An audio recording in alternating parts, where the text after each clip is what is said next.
আসসালামু আলাইকুম। আজ চেক জালিয়াতি বিষয়ক একটি চাঞ্চল্য খবর জানাবো। হবিগঞ্জে চেক জালিয়াতির 2 ডজন মামলার বাদী বহুল আলোচিত মোশাহিদ আলী খান। চেক জালিয়াতির একাধিক মামলার বাদী হয়েও নিজেকে মামলাবাজ নন দাবি করেছেন হবিগঞ্জ সদর উপজেলার অনন্তপুর গ্রামের বাসিন্দা মোহাম্মদ মুশাহিদ আলী খান। তিনি হবিগঞ্জ জেলা প্রশাসনের সাবেক 4র্থ শ্রেণীর কর্মচারী। চাকরি জীবনে তিনি নানা বিতর্কে জড়িয়ে পড়েন। গত 5 বছরে 2 বার সাময়িক বরখাস্তের শিকার হন তিনি। এর আগেও একাধিকবার বরখাস্ত হয়েছিলেন। অফিসের নিয়মিত দায়িত্বের পরিবর্তে প্রায় প্রতিদিনই কোনো না কোনো মামলায় হাজিরা দিতে গিয়ে কর্মস্থল এড়িয়ে যেতেন। 2019 সালে হবিগঞ্জের দায়রা জজ আদালত প্রথম আদালত বিষয়টি নিয়ে প্রশ্ন তুললে জেলা প্রশাসকের ফোন যায় তার অফিসে। এরপরই তিনি আবারও বরখাস্ত হন। পেনশনের 2 বছর আগেই তিনি স্বেচ্ছায় অবসর নেন, কিন্তু চাকরি থেকে অবসর নিলেও তার মামলার জাল বিস্তার চড়াতে থাকে।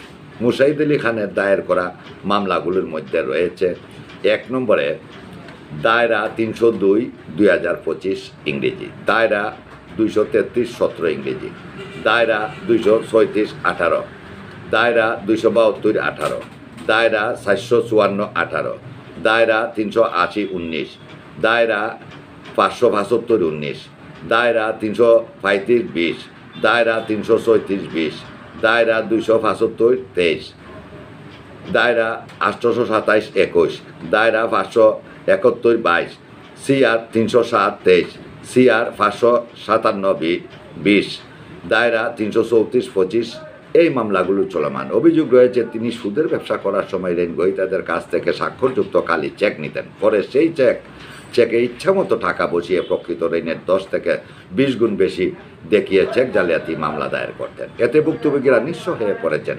এমন পরিস্থিতিতে স্থানীয় মহলে তাকে ঘিরে ব্যাপক আলোচনা চলছে। তিনি চাকরি জীবনে একাধিকবার বরখাস্ত হয়েছিলেন। প্রায় প্রতিদিনই আদালতে হাজিরা দিতে গিয়ে অফিস ফাঁকি দিতেন। অফিসে না গিয়ে তিনি আদালতেই সময় কাটাতেন বেশি। পরে তিনি স্বেচ্ছায় অবসর নেন। তবে অবসরের পরও মামলার ধারা থেমে থাকেনি। এখন পর্যন্ত তিনি কমপক্ষে 20 হইতে 25টি চেক জালিয়াতি মামলা দায়ের করেছেন। অভিযোগ রয়েছে ঋণের সময় ভুক্তভোগীদের কাছ থেকে তিনি স্বাক্ষরযুক্ত কালি চেক নেন। পরে সেই চেকে ইচ্ছামতো বেশি অঙ্কের টাকা লিখে মামলা করেন। ফলে একের পর এক সাধারণ মানুষ আর্থিকভাবে ক্ষতিগ্রস্ত হচ্ছেন।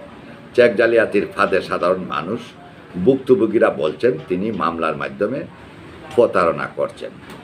ভুক্তভোগীরা আরও দাবি করেছেন জেলা প্রশাসক ও পুলিশ সুপার মহোদয়ের দৃষ্টি দেওয়ার জন্য।